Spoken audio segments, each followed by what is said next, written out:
राधे राधे भक्तों, मैं कृष्णदासी स्वागत करती हूँ आपका हरि भागवत चर्चा में। भगवान हर समय भक्तों की रक्षा के लिए तैयार रहते हैं, चाहे वह सतयुग हो, द्वापर युग हो, त्रेता युग हो या फिर कलयुग हो। अनेकों परिवार ने खाटू श्याम जी के चमत्कार अपनी आंखों से देखे हैं। आज हम आपको खाटू श्याम जी की ही कथा सुनाने जा रहे हैं। खाटू श्याम जी की पौराणिक प्रचलित पावन कथा इस प्रकार है। महाभारत युद्ध के लिए कौरव और पांडवों के दल आमने सामने थे। उनके शिविर लगे हुए थे। सूर्यास्त के पश्चात शिविर में लोग आपस में एक दूसरे से मिलजुल सकते थे। इस महायुद्ध के दौरान एक तेजस्वी योद्धा सुसज्जित रथ पर आया। उसने अपना रथ पीपल के वृक्ष के नीचे रोका और घोड़ों को खोलकर चरने के लिए छोड़ दिया। उसके बाद उन्होंने अपने शस्त्र आदि उतारकर जलपान किया और अपने रथ पर विश्राम के लिए बैठ गए। कुछ सैनिक उनसे आकर पूछने लगे कि आप किस दल की ओर से हैं? तब उन्होंने उत्तर दिया कि वह किसी भी दल की ओर से नहीं लड़ेंगे। इसके पश्चात सैनिक उनसे पूछते हैं कि आपका क्या नाम है और आप कहां से आए हैं?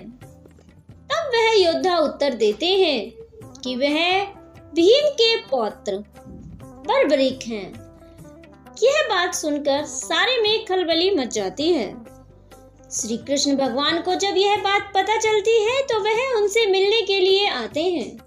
तब बर्बरीक उन्हें प्रणाम करता है और श्री कृष्ण भगवान युद्ध की कौशल नीति दिखाते हुए उनसे पूछते हैं कि क्या तुम वाकई यह युद्ध जीत सकते हो और तुम किसकी ओर से लड़ोगे? तब बर्बरीक कहता है कि उसने घर से निकलते वक्त अपनी माँ को वचन दिया है कि जो पक्ष कमजोर होगा मैं उसी की ओर से लड़ूंगा। तब श्री कृष्ण भगवान कहते हैं कि मुझे तुम्हारे युद्ध कौशल पर भरोसा नहीं है। तुम अकेले ही बिना सेना के किसी भी दल को कैसे जीत दिला सकते हो? बर्बरीक उन्हें कहते हैं कि देखिए, मैंने दैवीय शक्ति को प्रसन्न कर यह 3 बाण प्राप्त किए हैं। इन्हीं बाणों से मैं पूरे युद्ध को अकेले ही जीत सकता हूँ। भगवान श्री कृष्ण कहते हैं कि मुझे आपकी बात पर भरोसा नहीं।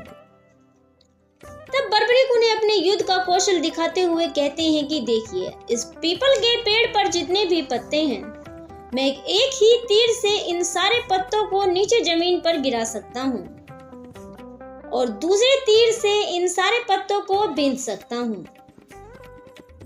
भगवान श्री कृष्ण पीपल के पत्ते तोड़कर एक मुट्ठी में ले लेते हैं और दूसरा पैर के नीचे दबा लेते हैं। बर्बरीक अपने पहले बाण से पीपल के सारे पत्तों को तोड़कर भूमि पर गिरा देता है। उसी वक्त भगवान श्री कृष्ण एक पत्ते को पैर के नीचे दबा लेते हैं और एक पत्ते को उठाकर मुट्ठी में बंद कर लेते हैं। बर्बरीक अपना दूसरा तीर चलाता है ताकि वह सभी पत्तों को एक साथ बींध सके। जितने भी पत्ते नीचे गिरे होते हैं वह सभी को एक साथ बींध देता है। उसके बाद तीर आकर भगवान की मुट्ठी की तरफ होता है। भगवान अपनी मुट्ठी खोल देते हैं। उसके बाद वह तीर उनके पैर के नीचे की तरफ इशारा करता है। तब बर्बरीक कहता है, भगवान, मेरा मकसद सिर्फ पत्तों को बींधना था। मैं किसी को हानि नहीं पहुंचाना चाहता और आपको तो बिल्कुल भी नहीं। मैं नहीं चाहता कि मेरी वजह से आपको आघात हो। आप अपना पैर हटा लीजिए। तब भगवान श्री कृष्ण अपना पैर हटा लेते हैं और वहां से वापस आ जाते हैं और वह पूरी रात यही सोचते हैं कि ऐसा क्या करा जाए कि मैं बर्बरीक को रोक सकूं, क्योंकि युद्ध में अगर पांडवों की विजय होगी तो कौरवों का पक्ष कमजोर हो जाएगा और कौरवों को यह विजय दिलाएगा। इस पश्चात यह धर्म युद्ध तो नहीं रहेगा और ना ही पांडवों के साथ इंसाफ होगा। इस तरीके से पांडवों की विजय पराजय में बदल जाएगी सुबह होते ही कृष्ण भगवान को एक युक्ति सूझती है और वह ब्राह्मण का वेश बनाकर बर्बरीक के पास पहुंचते हैं। बर्बरीक स्नान इत्यादि करके संध्या पासन करता है और वह उनसे जाकर भिक्षा मांगते हैं। बर्बरीक ब्राह्मण देव से कहते हैं कि आप कुछ भी मांग सकते हैं, मैं सब कुछ देने में सक्षम हूँ। ब्राह्मण देव कहते हैं कि नहीं, मुझे नहीं लगता कि आप मुझे सब कुछ दे सकते हैं। तब बर्बरीक कहता है कि आप मांग कर देखिए, मैं वचन देता हूँ कि आप जो भी मुझसे मांगेंगे मैं आपको वही चीज दूंगा। बर्बरीक का वचन सुनते ही भगवान श्री कृष्ण अपने अवतार में आ जाते हैं और कहते हैं कि मुझे आपका शीश चाहिए। तब बर्बरीक प्रसन्न होकर अपना शीश तलवार से काटकर भगवान श्री कृष्ण के चरणों में समर्पित कर देते हैं और भगवान श्री कृष्ण को कहते हैं कि प्रभु, अगर भगवान मुझसे इतना बड़ा दान मांग रहा है तो मैं कैसे मना कर सकता हूँ। मुझे इस बात की बहुत प्रसन्नता है कि मैं भगवान को कुछ दान देने जा रहा हूँ। भगवान श्री कृष्ण बर्बरीक को समझाते हुए कहते हैं कि देखो बर्बरीक, तुम किसी भी दल के लिए लड़ो, अंत में तो एक ना एक दल पराजित होगा ही, तब तुम क्या करोगे? अगर तुम पांडवों की तरफ से लड़ोगे तो कौरव जीत जाएंगे और कौरवों की तरफ से लड़ोगे तो पांडव जीत जाएंगे।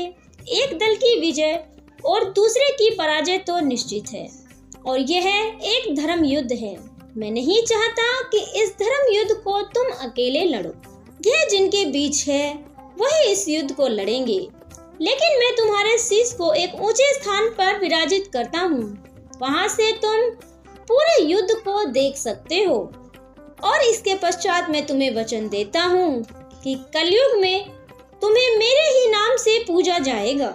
इसीलिए बर्बरीक को खाटू श्याम के नाम से पूजा जाता है और भगवान श्री कृष्ण उन्हें वचन देते हैं कि जिसकी किस्मत में मैंने दुख लिख दिए हैं, मैं तुम्हें वो हक देता हूँ कि तुम उसकी किस्मत में सुख लिख सकते हो। तुम्हारे दर से कोई भी खाली झोली नहीं जाएगा। तुम भक्तों को अर्श से फर्श पर पहुँचा सकते हो। ये सारा सामर्थ्य मैं तुम्हें देता हूँ। इतना कहकर भगवान श्री कृष्ण वहाँ से चले जाते हैं और बर्बरीक के सर को एक ऊंचे स्थान पर विराजित कर देते हैं। इस तरीके से खाटू श्याम बाबा के शीश की पूजा होती है। खाटू श्याम बाबा का शीश चुलकाना धाम में गिरा था। लाखों भक्तों की भीड़ वहां जमा होती है और राजस्थान के रिंगस्थान में भी लाखों भक्त इकट्ठे होते हैं। जिन लोगों ने इनके चमत्कार देखे हैं वही लोग खाटू बाबा पर विश्वास करते हैं। अगर आप भी खाटू श्याम जी के भक्त हैं तो हमारी वीडियो को एक लाइक जरूर कीजिए। ऐसे ही और वीडियो देखने के लिए हमारे चैनल को सब्सक्राइब करें। वीडियो अच्छी लगे तो वीडियो को लाइक और शेयर जरूर करें और कमेंट में जय श्री खाटू श्याम जरूर लिखिए। आपका दिन मंगलमय हो।